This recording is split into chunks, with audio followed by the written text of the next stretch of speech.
우리는 하늘 가족입니다. 서로 인사하고 말씀 듣겠습니다. 우리는 하늘 가족입니다. 오늘 어버이 주일 2부에 나오신 성도님들, 특별히 우리 연로하신 성도님들 환영하고 축복합니다.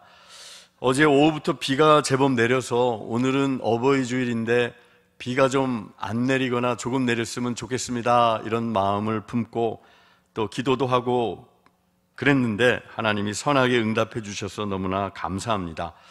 오늘 어버이 주일 우리 성도님들 가정, 또 가정의 달 맞아 삶과 가정 가운데 하나님의 막힘없는 변함없는 사랑, 성령의 임재 함께 하시기를 기원합니다. 우리 교회 오늘 70세 이상 되신 우리 성도님들께 연령 계산하는 기준이 자꾸 바뀌어가지고 내가 지금 몇 살인지 계산이 안 된다 하는 분들 계시죠? 웃으시는 분들. 어쨌든 70세 이상 되신 분들께 우리 교회에서 마음의 선물을 조그맣지만 정성을 담아 준비했습니다. 우리 나가실 때 한 분도 빠짐없이 받으셨으면 좋겠고요. 또 이 자리에서 함께 예배 드리시고 싶지만 몸이 불편하여 가정에서, 병원에서, 요양원, 요양병원에서 누워 계신, 또 영상으로 예배 드리시는 분들, 우리 부모님들께도 선물이 잘 전달됐으면 좋겠어요. 그 사랑의 마음이, 비록 못 드시더라도 사랑의 마음이 잘 전달됐으면 좋겠다 하는 바람입니다. 여러분, 우리 교회에 70세 이상 되신 어르신들이 적을 두고 계신 분들이 대략 몇 분 정도 계시는지 아시겠습니까? 퀴즈를 내보겠습니다. 1부 때는 좀 근사치가 나오지를 않았는데 210여 명 정도 되십니다. 우리 교회 이제 적을 두고 계신 성도님들은 뭐 장기 결석 교우까지 합치면, 어린이부터 합치면 물론 1000명이 조금 넘을 수 있죠. 그 중에 적을 두고 계신 등록 교우 중 70세 이상은 210명 정도 안팎으로 이렇게 돼요. 물론 주일날 현장에 나와서 예배 드리시지 못하시는 분들도 그분 중에는 많이 계십니다. 한 가지 더 퀴즈를 드리겠습니다. 성경 퀴즈가 아니라 이것은 교인 퀴즈인데요. 우리 교회에 출석하시는, 새벽이든 주일 예배든 출석하시는 현역 교우 중에 제일 연세가 많으신 분의 생년은 언제일까요? 생년 1928년입니다. 그러니까 96세, 우리 김옥희 권사님. 또 그 뒤를 이어서 우리 90대 분들이 좀 계시고요. 또 가정에서 온라인으로 예배 드리시는 우리 32년생 권사님도 계시고, 현장에 오시는 우리 33년생이신 우리 조두금 장로님, 원용복 우리 권사님, 어르신들이 계세요. 또 2부 예배에는 우리 아직 90대에 이르시지 못하셨으나 우리 80대 우리 고기승 권사님, 또 귀한 우리 성도님들이 많이 계십니다. 이렇게 실명을 또 좋은 일이니까 거론을 했어요. 저희 가정은 이제 저희 부모님은 이제 80을 이제 조금 넘기고 계시고, 우리 처가 쪽으로는 이제 장모님이 80을 조금 넘기시고, 이제 장인어른은 이제 작년 1월에 이제 하나님 부르심을 받으셨어요. 그런데 상당히 이 사리분별이 밝으셨던 분인데 노후에 이제 조금 갑작스럽게 몸이 불편해지시고, 그래서 이 장모님이 도저히 집에서 모실 수가 없는 상황이 됐어요. 그래서 한 3년 정도 요양병원에 계셨는데, 그리고 이제 돌아가셨어요. 이제 아내가 가끔 그래요. 막내딸인데 그 바쁜 와중에 이제 아버님 이제 요양병원에 계시고 사실 많이 자주 찾아뵙지는 못했죠. 그 정정하셨던 분이 갑자기 몇 년 사이에 이렇게 쓰러지듯 그렇게 가신 걸 보면서 어떨 때는 참 안 믿겨진다. 그리고 생각이 먹먹하고, 이게 너무 이렇게 갑작스럽게 일어난, 몇 년 사이에 일어난 일이라 참 마음이 아프다. 그런 얘기를 저한테 가끔 해요. 어디를 가다가 이렇게 하기도 하고. 이 자리에 계시는 성도님들 가운데 그런 마음 또 지니신 분들도 많이 계실 거예요. 물론 이 자리에 계신 분들 중에는 부모님이 벌써 하나님의 부르심을 받으신 성도님들도 많이 계십니다. 또 많은 경우에는 부모이면서 동시에 자녀인, 아직까지 자녀이신 성도님들도 많이 계세요. 주님의 이름으로 말씀을 통해 권면드리고 또 부탁, 당부드립니다. 저도 그렇게 하기를 힘쓰도록 하겠습니다.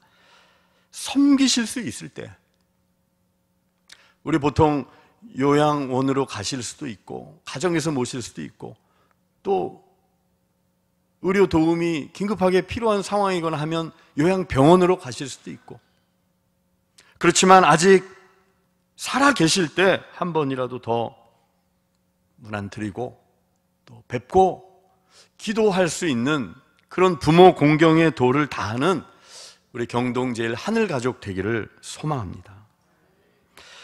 여러분 중에 부모님 먼저 하나님 품으로 보내드린 분들 많이 계세요. 사실 부모님이 없이 이 세상에 존재할 수 있는 사람은 한 명이라도 있을까요? 아무도 없어요. 부모님이 계셨기 때문에 내가 이 땅에 존재할 수 있는 거죠. 그리고 내가 다 기억하지 못할지라도 낳은 사랑, 또 돌봐주신 사랑이 있을 거예요. 여러분, 그 부모님의 사랑이 있었기 때문에 내가 오늘 사실 이 자리에 있을 수 있는 거고요. 그리고 더 근본적인 것은 그 부모님으로부터 흘러나오는 사랑은, 비록 부모님은 연약하여 육신을 입으셨기 때문에 세상을 떠나실 수밖에 없는 연약한 존재이고 평생 자녀 곁에 머물 수 없는 분이긴 하지만, 그 부모로부터 흘러나왔던 사랑은 하나님이 부어주신 하나님 사랑에 기초를 두고 있는 것이죠. 그 사랑으로 말미암아 가정이 유지되는 거고, 그 사랑으로 말미암아 인류의 역사가 지탱되는 거고, 오늘날 사단이 끊임없이 얘기하죠. 가정을 이루지 않아도, 부모의 사랑 없이도, 부부가 한몸 되어 가정을 이루지 않더라도 우리는 살아갈 수 있어 라고 이야기하지만 그것은 마귀의 소리고 창조 질서와 어긋난 소리예요. 부모님이 보내주신 그 사랑, 기억이 안 날 수도 있죠. 어떤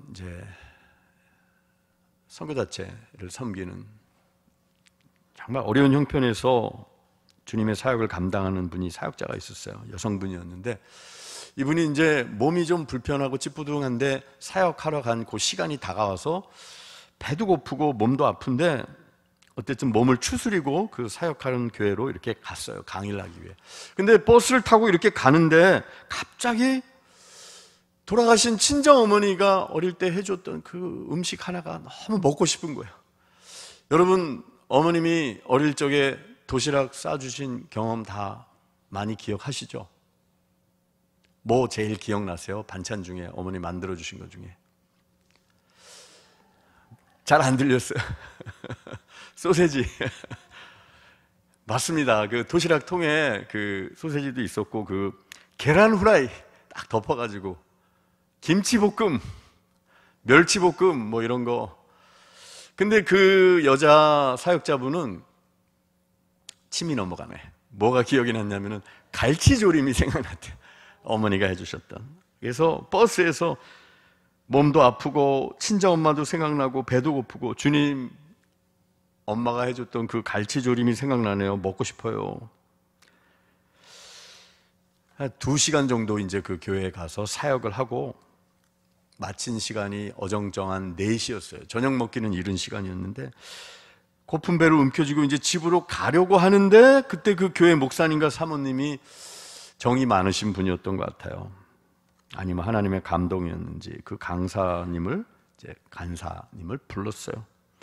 시간이 아직 이른데 4시 좀 넘었는데 그냥 오신 김에 이른 저녁 드시고 가실래요? 그랬더니 이 간사님이 부끄러움을 모르고 이제 배가 고프니까 네 너무 해맑게 대답을 했어요. 따라오시라고. 그분들이 안내한 곳은 바로 어디였을까요? 여러분, 갈치조림 전문집이었다.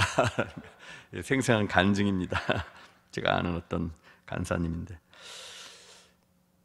여러분, 하나님의 사랑은 육신의 부모님을 통해 받았던 사랑을 더 이상 느낄 수 없더라도 하나님의 사랑은 오늘날 하나님의 사랑하는 자녀들 여러분들 가운데 흐르고 있어요. 저는 오늘 말씀을 전하면서 사실 다양한 그런 입장의 부모님과 관련해서 가정의 달 다양한 입장들에 계신 성도님들이 많기 때문에 어디에 초점을 맞춰야 할지 사실 목사님들이 가장 난감해하고 어려운 날이 이제 어버이 주일이에요. 사실은 요즘 혼자 사시는 분들도 이제 많이 계시고 또 부모님 안 계신 분들 그렇지만 먼저 떠오르는 것이 우리 성도님들에게 우리는 다 먼저 하늘 가족이고 하나님이 여러분을 돌보시는 그 사랑이 극진하시고 크시다라는 그 말씀과 그 위로를 먼저 주님의 이름으로 나누고 전해드리고 싶어요.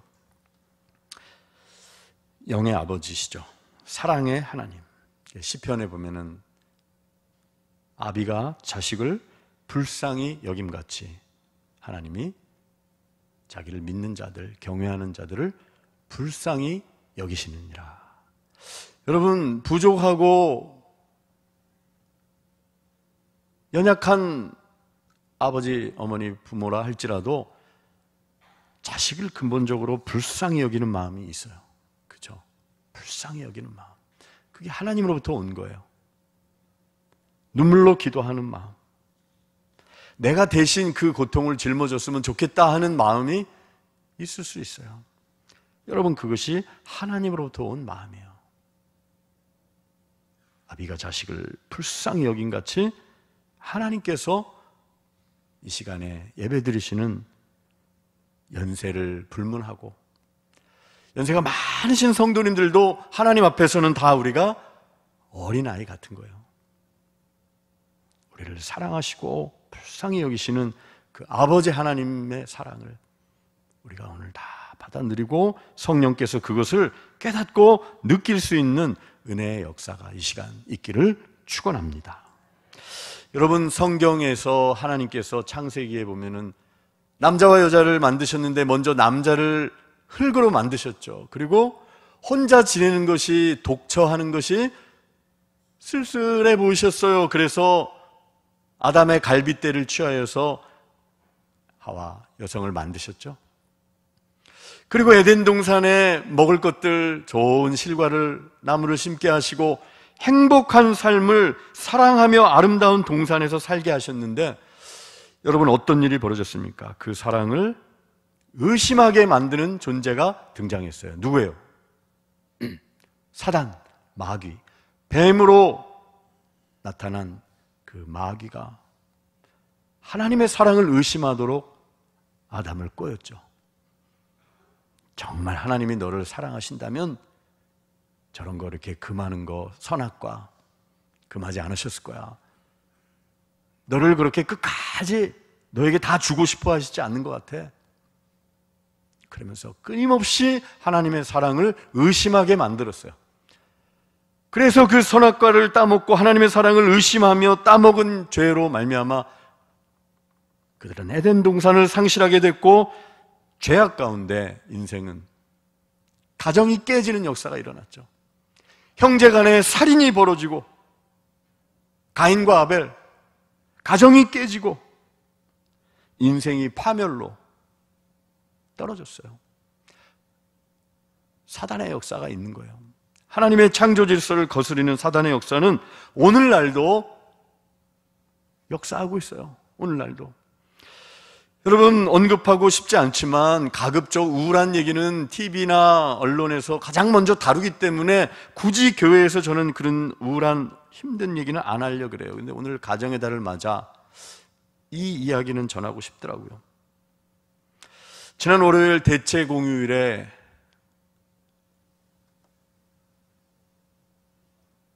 명문 의대생 청년, 25살 정도 먹은 청년이 자기와 헤어지자고 했던 그 여자를 옥상에서 살해했어요. 떠들썩하게 뉴스에 나고 있죠. 여러분, 가정이, 인생이 파탄이 났어요. 그 얼마나 전도 유망한 자녀 잘 길렀다고 얘기 많이 들었을 거예요. 너무 아파요. 그것을 생각하면. 여러분, 누가 그렇게 인생을 파멸로 몰아가고 가정을 깨뜨리는 일들을 누가 하는 것입니까? 마귀의 세력이 있는 거예요. 하나님의 형상대로 지음받은 인간이 서로를 사랑하며 용서하며 살아가지 못하도록 마귀는 끊임없이 인간을, 하나님의 사랑을 의심케 만들고 공격하고, 특별히 가정을, 가장 기본적인 공동체인 가정을 무너뜨리려고 사단은 오늘날 역사하고 있다는 사실을 우리가 잊어버려서는 안 되는 거예요. 교회에도 마찬가지예요. 교회로 왔을 때 여러분 마음 가운데, 나는 이 교회에서 환영받지 못하는 것 같아. 어떤 사람이 나를 계속해서 미워하는 것 같아. 나는 자격이 없어. 정죄함을 느끼고. 여러분, 그것은 마귀로부터 오는 생각이고 영적인 공격이라는 사실을 알아야 되는 거예요. 아무도 여러분을 정죄할 수 없고 판단할 수 없고 미워할 수 없는 거예요. 하나님이 그렇게 우리를 지으셨기 때문에. 그래서 그 어둠의 세력이 물러가도록, 가정을 파멸로 이끄는 마귀의 세력을 분간하고 기도하고 하나님의 사랑을 다시 회복할 수 있도록 우리는 정신을 차리고 말씀을 붙들고 나가야 한다는 거예요. 하나님의 능력만이 모든 견고한 진을 다 무너뜨리고 승리할 수 있다는 사실을 기억해야 하는 것이에요. 여러분, 오늘 우리가 가정에서 만나는 하나님, 일상의 복음 세 번째. 가정에서 하나님을 만나지 않는다면 어디에서 우리가 하나님을 만날 수 있을까요? 우리가 읽은 잠언 3장 5절 말씀을 보면은 우리가 가정에서 하나님을 체험하고 만나고 우리의 가정이 회복되기 위한 말씀을 우리에게 주고 계세요. 이 말씀이 그렇게 적용될 수 있나? 혹시 생각할지 모르겠어요. 저는 이 말씀을 읽으면서 그렇게 적용이 됐어요. 너는 마음을 다하여 여호와를 신뢰하고 내 명철을 의지하지 말라.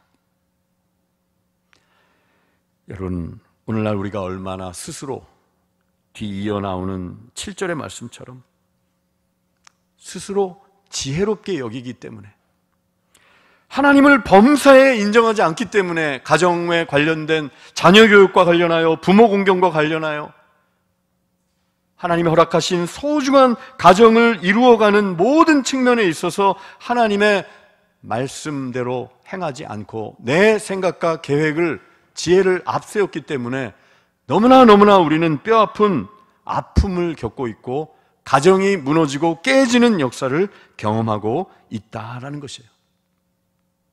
하나님이 주신 가정의 가치를 소중히 여기지 못하고, 하나님이 주신 청지기처럼 하나님의 군사로 키워야 할 자녀들을 완전히 세상의 가치관에 함몰되게 키워버리는데 앞장서고 있는 우리들의 모습은 아닌지 돌아봐야 하는 것이에요.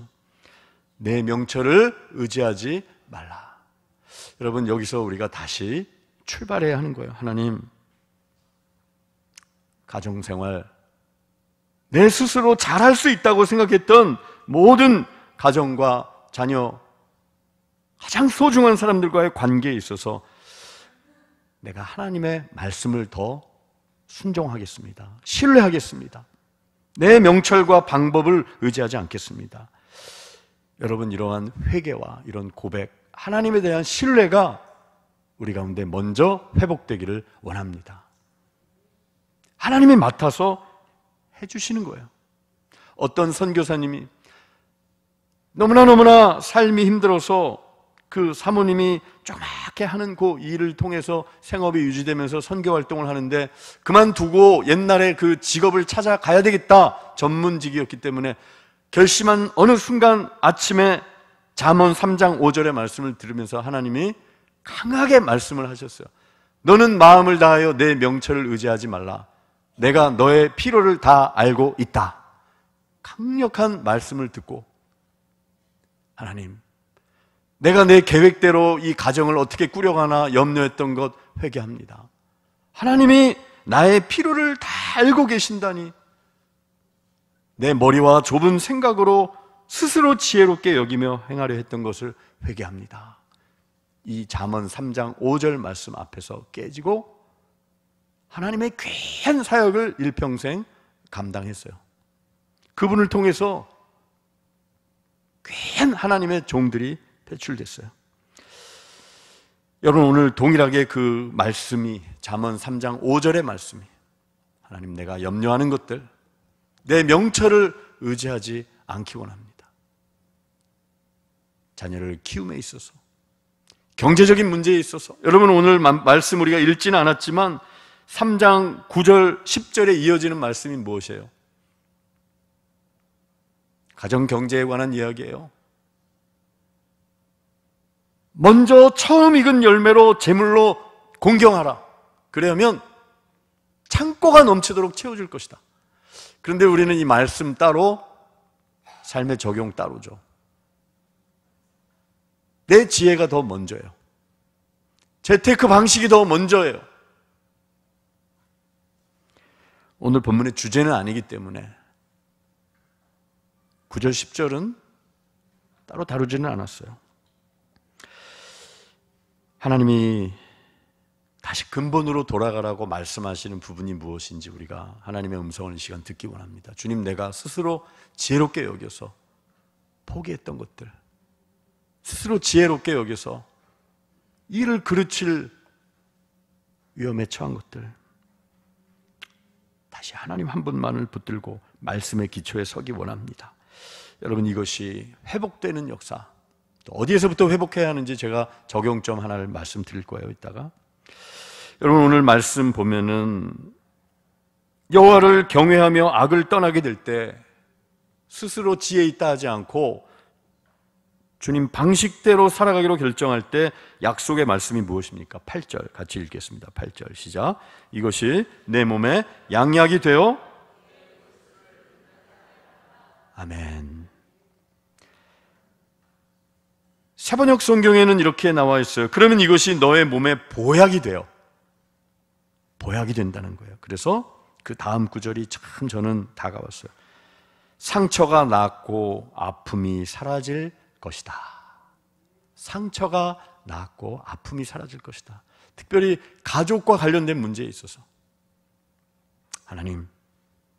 하나님이 근본이시고 주인이시고 예배받으실 분이고 신뢰하실 대상이라는 것을 내가 다시 고백합니다.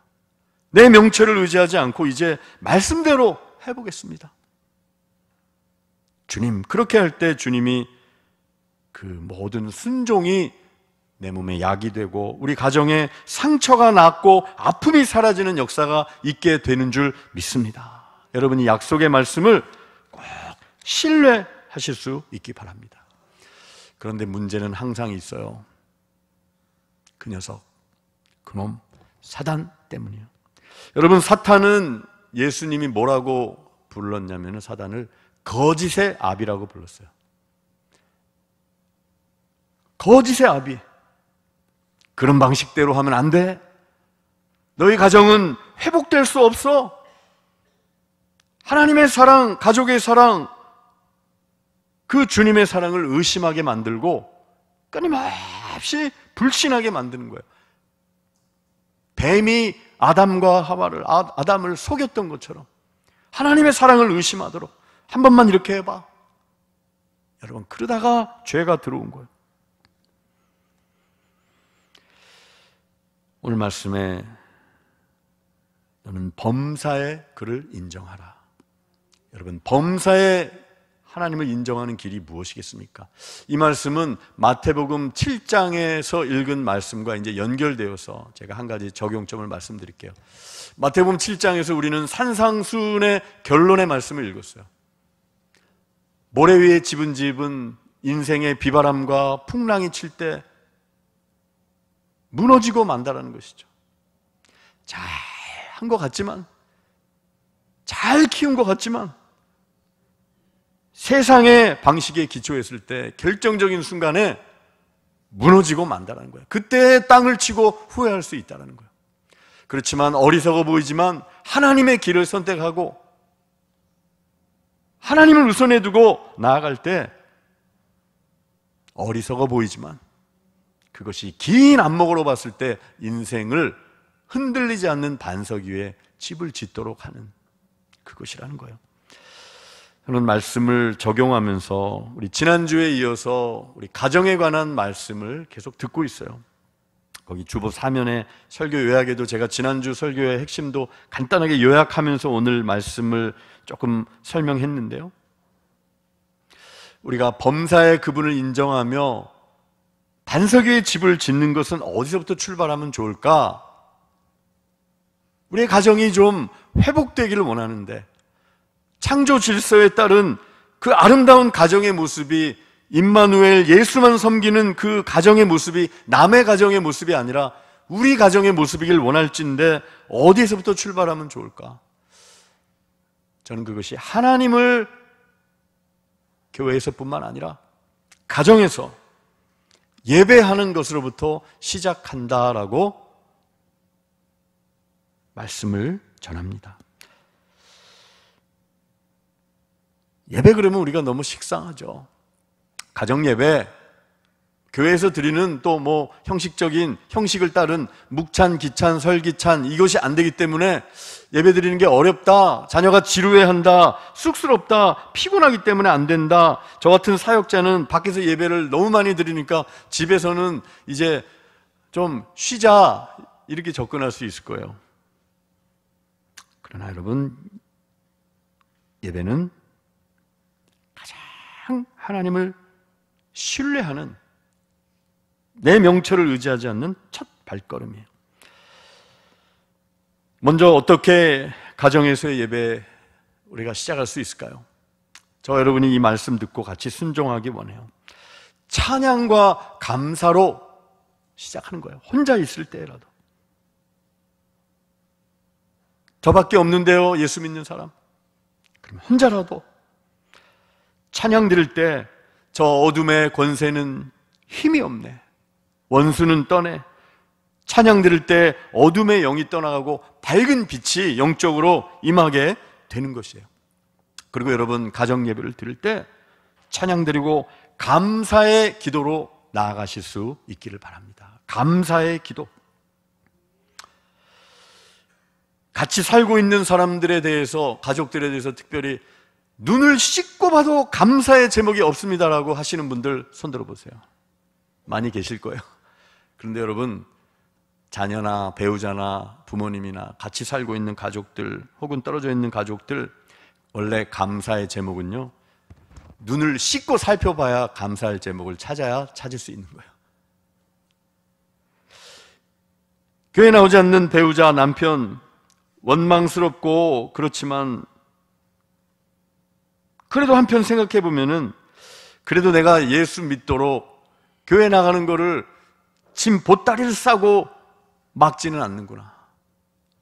그래도 감사하다. 그래도 가끔 태워라도 주니 감사하다.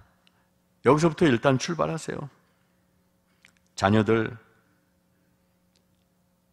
우리 오교구 부목장 신방이 이제 거의 끝났는데 자녀들이 이제 청소년기에 들어가면서 그게 인력으로 되지 않잖아요. 교회를 나오지 못하는 경우들이 생기게 돼요. 그렇지만 사단은 포기하게 만들지만 여러분, 어떤 감사의 기도를 드림으로 시작할 수 있을까요? 내 자녀, 이 신앙의 영적 방황의 시기에도 내 기도를 받을 수 있는 그 자리에 기도의 대상으로 방황하지만 영적으로 존재해 줌에 대해서 감사합니다. 여러분, 이 기도는 드릴 수 있잖아요. 그리고 믿음으로 고백하는 거예요. 아직까지 교회는 떠났지만 아직 주님을 떠나지 않은 줄 믿고 기도합니다. 주님은 아직 떠나지 않은 줄을 믿고 기도합니다. 여러분, 이렇게 감사의 제목을 발견해서 나아가는 거예요. 무엇과 무엇으로부터 우리가 시작하자 그랬어요? 찬양과 감사. 그리고 감사는 눈을 씻고 찾아야 있는 거예요. 특히 제가 절감하고 있어요. 이런 사춘기 자녀를 두고 그러면은 감사의 제목이 없어요. 감사의 제목이 찾을래도 눈을 씻고 보면은 가끔 하나 있어요. 또 우리가 예배 드릴 때 여러분 혼자서 사단의 역사를 끊어버리도록, 우리 지난주에도 잠깐 언급했어요. 기도하세요. 어둠의 영이, 이 세상의 어둠의 영이 복음의 빛을 아는, 그것을 알도록 하는 것을 방해하는 거예요. 그토록 마음을 강팍하게 만들고 굳어지게 만들고 용서하지 못하는 마음으로 굳어지게 만들고, 견고한 진이 있는 거예요. 사람하고 싸우면 안 돼요. 우리가 착각할 때가 많아요. 근본적으로 사람과의 싸움이 아니에요. 혈과 육에 대한 것이 아니라 그랬어요. 이 핏덩어리, 겉으로 보이는 가죽, 이 육체에 관한 것이 아니에요. 혈과 육에 대한 게 아니라 그랬어요. 보이지 않는 영적 세계와의 싸움이다라는 것을 기억하면서 마귀의 세력을 대적하고 밝은 복음의 빛이 비칠 수 있도록, 또 자녀들 가운데, 형제 자매 가족들 가운데, 부모님 가운데 영적으로 방황하며 가서는 안 될 길을 택하고 있는 이들에게 아무리 말로 해도 관계만 악화될 때가 있어요. 그 한계 순간 어디서 시작해야 돼요? 성령이 역사하셔서 영적인 분별력을 주시도록, 깨우쳐 주시도록 기도해야 하는 거예요. 지금 이제 휴대폰 얘기하려고 그랬더니 휴대폰이 울리네. 우리 자녀들, 이거 완전히 영적 전쟁이에요. 지금 이거 세계관 싸움이고 유튜브와의 전쟁이고, 여러분 들어보셨잖아요. 그 애플 창업자인 스티브 잡스인지 잡수신지 하여튼 돌아가셨는데 자기 자녀들한테는 그거 안 줬다 그러죠. 들어보셨죠? 실화래요. 애들이 완전히 여기 매여가지고, 이거 마약 같은 거예요. 중독. 적당히 사용해야 되는데 어른들도 한번 낚이면은 헤어나질 못하는데 아이들이 어떻게 가능하겠어요? 그러면 인력으로 그거를 그만두게 하려고 그러다 보면 이제 싸우는 거예요. 계속. 기도하기 원합니다. 저 자신부터 더 적용하고 아이에게 정말 소중한 것이 무엇인지 분별력을 주시도록, 하나님의 마음과 절제를 알도록 그런 마음을 부어주시도록 기도하는 것이고, 부모는 삶의 본을 보여야 되는 거죠. 부모가 그냥 집에 있으면서 같이 너는 하지 마 그러면서 부모는 계속 얘기하면서, 거기다 최악이 뭔지 알아요? 교회 다니는 부모들이 이거 하면서 교회에 안 좋은 얘기 하는 거, 다른 성도 막 안 좋은 얘기하고, 그러면 애들이 이제 그런 거 본받는 거예요. 특히 목회자 가정이나, 죄송합니다, 중직자의 가정에서 부모님을 통해서 교회에 관한 부정적인 이야기들을 많이 들으면서 자라게 되는 경우가 있어요. 아무래도 교회 일에 깊이 관여하다 보니까. 여러분, 그런 삶의 본을 내가 먼저 하지 않고 집에 들어오면 나도 반납이다. 아이들 있는 데서 교회 누구, 성도 누구 안 좋은 얘기 안 하고 그렇게 나가는 거예요. 또 회개하는 기도, 용서하는 기도. 가족들, 도저히 용서가 안 되는 사람이 있을 수 있어요. 그러나 그 사람 입장에서 이해해 보려고 하고, 여러분이 용서하는 기도에서는 주의하셔야 될 게 있어요. 마음으로 내가 용서하더라도 그 사람한테 찾아가가지고 내가 당신을 용서했습니다 이렇게 팍 얘기하지 마세요. 왜냐하면 내가 뭘 잘못한 게 있는데 용서를 한다 그래, 이렇게 이제 되거든요. 그래서 일단 마음으로 용서하시고 회개하고, 부모님이라 할지라도 자녀에게 미안하다고 말하셔야 돼요. 더 늦기 전에. 야, 돌아보니 내가 그 부분은 미안하다. 사랑의 말, 또 회개할 것들도 생각나게 할 거예요. 교회 가는 것보다 학원에 가는 거 더 우선시했던, 내 모습, 내가 자녀의 인생을 다 이끌어갈 수 있을 것일 것 마냥 자신감에 넘쳐서 우리의 연약함들을 다 보게 되죠. 회개하고 용서하고 영적으로 대적하고. 여러분, 그런 가운데 마지막으로 제가 말씀드린 것은 그거예요. 제가 그 책 한 권 소개해 드렸잖아요. 기도는 죽지 않는다 라는 책, 한번 꼭 보셨으면 좋겠어요. 거기에 그런 내용이 나와요. 하나님이 회복시켜 주실 아름다운 미래를 그리며 기도한다. 지치잖아요. 우리가 가족 구원을 위해서 기도하면 응답이 안 되고 가정의 회복. 그러나 하나님이 회복시켜 주실 그 믿음의 그 회복의 모습을 기대하면서 기도하는 거예요. 축복하면서. 아이고, 이놈의 집, 그럴 때는 뒤에 붙이는 두 글자가 있죠. 구석. 그렇게 하지 마시고 축복하고, 하나님의 사랑이 반드시 흐를 줄 믿습니다. 내가 용서합니다. 하나님의 뜻이 이루어질 줄 믿습니다. 범사에 하나님을 인정하겠습니다. 예배하겠습니다. 그런 예배가 혼자 드리는 혹은 둘이 드리는 예배가 쌓이고 주님의 주권이 인정되고 할 때 하나님께서 마침내 하나님은 모든 사람이 구원을 받으며 진리를 아는 데 이르기를 원하시느니라 디모데서에서 말씀하고 있는 그 약속의 말씀이 이루어지는 역사, 주님의 사랑으로 가정이 회복되는 그런 역사 하나님이 다 이루게 해 주실 줄 믿고 함께 기도합니다. 아멘. 일상의 복음 캠페인으로 우리가 그렇게 중보기도 제목, 가족 구원, 믿음의 회복, 우리 하늘가족 장결자 회복 같이 기도하면서 사랑으로 섬기며 용서하고 기도하며 전도하고 나아가는 우리 모든 성도님들, 또 우리 경동제일교회 하늘가족 되기를 축원합니다.